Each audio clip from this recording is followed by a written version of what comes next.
Welcome to the Empowered Team Podcast.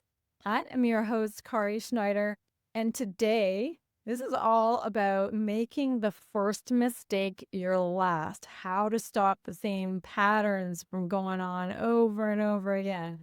I just did this morning. This is such a powerful topic because you make a mistake. You ever do that? You make a mistake and then you make it again and again and again. You're like, well, why do I keep doing it? Why do I keep doing the same thing? Why am I making this same mistake over and over again? When I go to record a podcast, I do exactly that. I end up researching the topic. I come up with the idea myself, and then I think about it and I ponder it, and then I research a little more. I look for some research. I want to define it. I really want to make a great podcast episode for you listeners. And when I do this, I end up going overboard. I push my timeline. I do a little more research. I refine it some more. But ultimately, I have a limited amount of time to record my podcast. And I end up pushing the time frame so far that I'm crunched and I feel pressured and I don't have as much time to process the episode as I would have liked to. And I do this almost every time. It gets so frustrating because I'm making the same mistake. There's something going on. What's going on? So today, I'm going to help you in seeing why the three main reasons why we continue to make the same mistakes and the three things that you can do to not make the same mistake again. All right, are we in? Let's do this. Now, you know I love my research, so we're going to go into a little bit of Carol Dweck research. She's the person who looks into growth mindset. She's done all kinds of research on that. But I'm sure that you have gone through this problem before where you've made a mistake and you repeat it. And then you realize you repeat it again and you're actually into a pattern. You're no longer making a mistake. You're into a pattern that becomes more likely to happen because why? It's becoming ingrained. It's becoming something that's actually part of your behaviors. So we don't want that. So how do we make this first mistake your last? Here's what the research says. 70% of people repeat the same mistakes. Why? Because they don't pause to see why they made the mistake.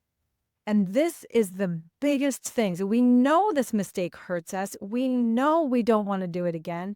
And yet we yell at the child. We make another hire that doesn't work. And we realize we've hired the same kind of person. We go into the same kind of relationships when we know that kind of person didn't work the last time. We go and crunch our own time schedules and make ourselves rushed. And we do it again. I've been there. I've done that. I remember when I used to overbook myself all of the time. And now I rarely do that. When I do, I take a look and, oh, okay, I see why that happened. But I used to overbook myself to a span or to a space where I would feel exhausted by the end of the week. By Friday, I felt like I had to be on the couch. I was so tired. There was no plans to go out because my week kicked my butt. And then I might have a day off. And by Sunday, I had so much preparation to do for the following week that I had the Sunday scaries where I was like, I can't go into this week. I'm not prepared. And then I'd spend all this time trying to prepare for it. But the real problem wasn't my preparation. The real problem was I kept overbooking myself. And once I started to see that, then I started to repair the problem. So what are the three things that we tend to do that causes us to repeat it? Because if you hear what I just said, you can hear the pain. I didn't want to be exhausted on a Friday. I didn't want to be anxious and apprehensive for my week on a Sunday. And yet I did it week after week after week. Now, there's part of me telling myself that I had to, that we needed the money, that this was important, that I needed to help these people, that if I help these people, that's a good thing, that I'm important. There were a number of things going on there, but these are the three most common things that people do. And you can hear why when I describe my scenario. The first one is avoidance. What we're doing is avoiding looking at the mistake. We want to move on quickly. We want to actually get out of the feeling of, oh, I messed up, I don't like it, you end up rushing into the next work project after a failed presentation without figuring out why it flopped. I remember I've done a ridiculous number of presentations to businesses, and so many of them were so amazing, and so many of them were kind of mediocre, where I'm like, I shouldn't have said yes to that. I think I really delivered, but that's not the audience I want to really talk to, because they're just using me for entertainment. They're not really going to take the information and use it and be purposeful with it. And why was I making that mistake? Because I was just excited to have another presentation that I was getting paid for, and that's an awesome thing, versus being really exclusive with who am I going to present to so that I can add the most value possible, so I can live into my purpose and I can have great benefit, or I can help other people with what they want to benefit from. So we avoid instead of reflect. Why do we do that? We avoid instead of reflect. We typically do that because the mistake feels so crummy. And because sometime in our childhood, we learned that getting away from that mistake was a heck of a lot better than staying anywhere near that mistake, no matter what it was. Whether it was spilt milk or hurting someone's feelings, get away from it. But here's what the research shows, that reflection on the mistake boosts learning. And this is from Harvard Business School. People who reflected for 15 minutes daily improved their performance by 23%. See, I knew there was a reason I started journaling every single day instead of once every 3 months. There's a reason for it. So that is number one, avoidance instead of reflection. We don't want to be avoiding the mistake. The mistake happened, but when we avoid it, it doesn't help us. So number two, blaming external circumstances. Ooh. I've seen this over and over. Oh, well, the glass fell off the counter. When you have 5 kids and you're growing up with all sorts of scenarios and 2 dogs and people going to sports and forgetting hockey equipment or whatever it is, then there's this desire to not want to take the blame because there's either pressure or fear or whatever the reason. But when we don't take the blame and we blame something else, it might feel better for the moment. But the reality is when we blame external circumstances, we don't get the benefit of really seeing how we contributed to whatever the problem that happened. So if it was the kid that was being difficult, the client who didn't do what you thought they should or would, the person you hired, your employee not performing to the standards, blaming outside ends up reducing the likelihood of seeing how you've contributed to the mistake that ended up happening. So we don't want to externalize and point to external blame because it prevents internal growth. That's the cost. It prevents, when we're pointing anywhere out there, it prevents us from seeing what we could have done. We don't want to blame the employees or the family member for whatever when it might have been our own poor communication. And that's what we may have to reflect upon. So 1 is avoidance, 2 is blaming external circumstances, and 3 is treating the mistakes as though it's you, not the event. So this is different than blaming. What we're saying here is that yes, you want to take accountability, but when you do, it doesn't become your identity. Just because the thing was a mistake or a failure doesn't mean you are a failure. So there's a big difference in the emotional space that happens there. When you become the failure, usually it creates a shame spiral. We don't want a shame spiral because it really creates a negative space and it makes us stuck for the most part. However, when we have a level of guilt, like, oh, I messed up, and I can be transparent about it, but I can hold some grace or compassion, that guilt tends to lead to change instead of shame that tends to keep us in a spiral or keep us stuck.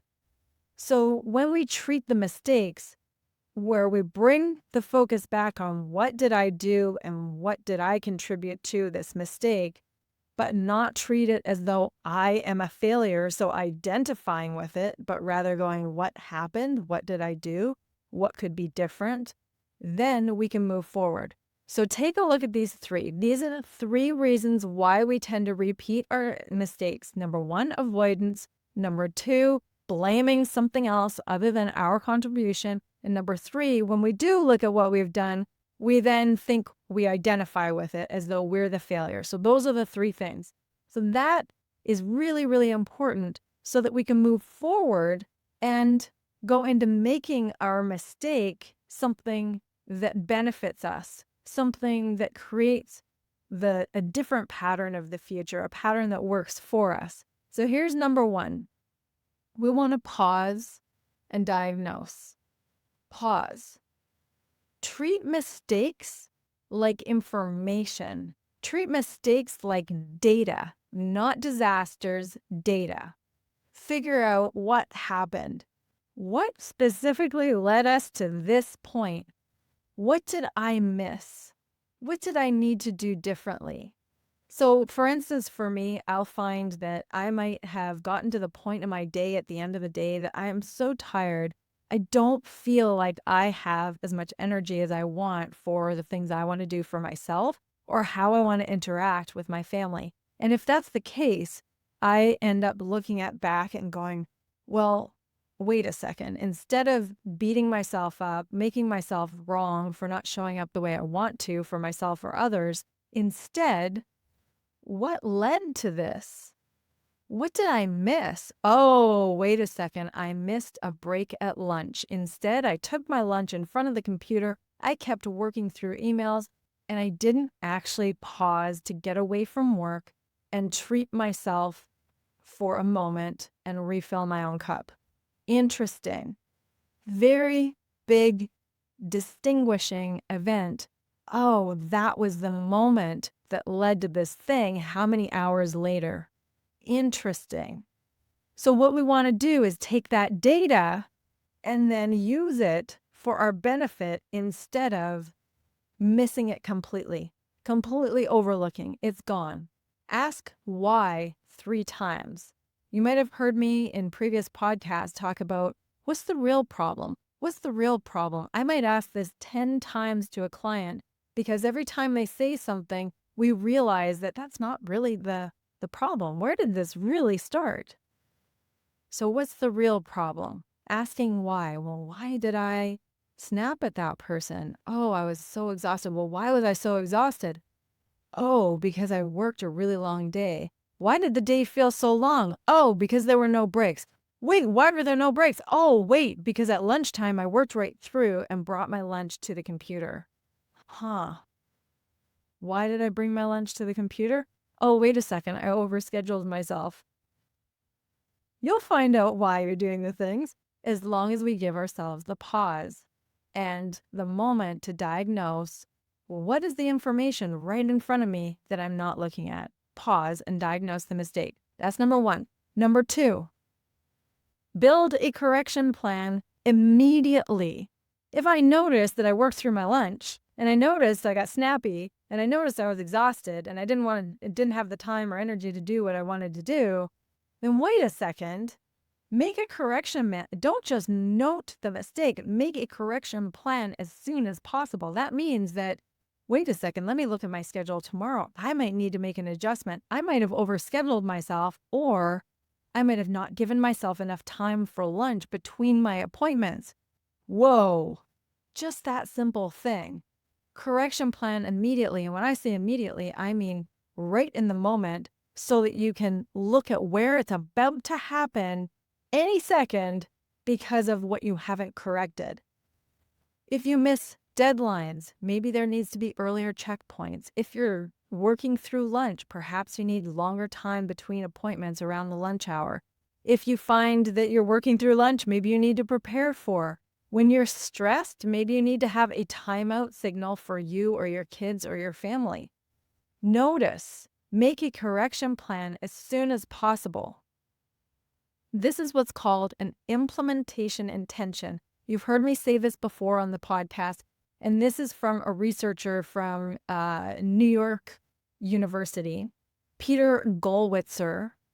And people who make an implementation intention, so they've basically made a correction plan, when they make that correction plan, they're 2 to 3 times more likely to follow through when they set that if this happens again, then what we're going to do is this. We're going to pause, we're going to reflect, we're going to give ourselves a timeout, we're going to make lunch ahead of time so we don't have to make it during the lunch hour. Whatever that implementation plan is, it's the correction to the mistake. It's the correction to what went wrong, and we're going to implement it immediately. All right, that's number 2. Number 3, replace the self-blame. Remember we talked about that earlier and the reasons why we repeat mistakes? Replace that self-blame with self-coaching. And you know that if you had me as your coach, I would bloody well have your back. Not only your back right now, but your back in the future. Meaning, I want to bet on that future person that they're going to have themselves together, their self-mastery so much that I'm going to bet on them. I'm going to bet on you. So if you were talking to yourself like a coach would, the coach is not going to bring you into that shame spiral. You stupid idiot. What the heck were you thinking? Why did you do that? Those people, they were brutal. They couldn't do things right if they had an instruction manual taped to their forehead. Is that how you're talking? No. A coach would say, whoa, slow down. First of all, what actually happened? Is that the story you're making, or did this actually happen as a fact? All right, if that's what you did and that's what they did, let's stop pointing the finger over there. What can you do in your circle? What are you in control of? All right. That's all right. You messed up. Here we go. What are the next steps then? Why was that mess up there? Talk like a coach would talk to you. Don't go into self-blame. Don't go into pointing the blame at other people. Go into speaking to yourself in a way that's encouraging, reassuring, but matter of fact, and not willing to lie to yourself. That's how a coach would speak to you. Remember I mentioned Carol Dweck, and she's the author of the book called Growth Mindset. And she points to the fact that people who treat mistakes as learning moments improve faster and avoid repeating the pattern. And that's what we want. We want to not repeat the pattern. All right. So if we recap that really quickly, we're going to look at the 3 things that cause the mistakes to happen: avoidance instead of reflection, blaming external circumstances, treating mistakes as though they're an identity versus something that happened. And then the 3 things that we do in order to make that first mistake the last. We want to make sure that we're moving forward in a way that's really helpful for our future. Number 1, pause and diagnose the mistake. Number 2, build a correction plan immediately. Don't wait. Build that correction plan now. And number 3, replace the self-blame with self-coaching and talk to yourself as though that you're a really important person, that the mistake is just a mistake. It's not the end of the world. And that you are someone who can grow and can learn. I believe that about you. So it's time for you to treat yourself that way, and you believe that about you. I know you're up to big things. I know that what you want to contribute to the world is stuff that really matters. So keep doing it. Don't let the mistakes hold you back. Don't let the mistakes cause a little bit of a shame spiral. Use the mistakes for your future purpose. Go for it. Have a great rest of your day and great week.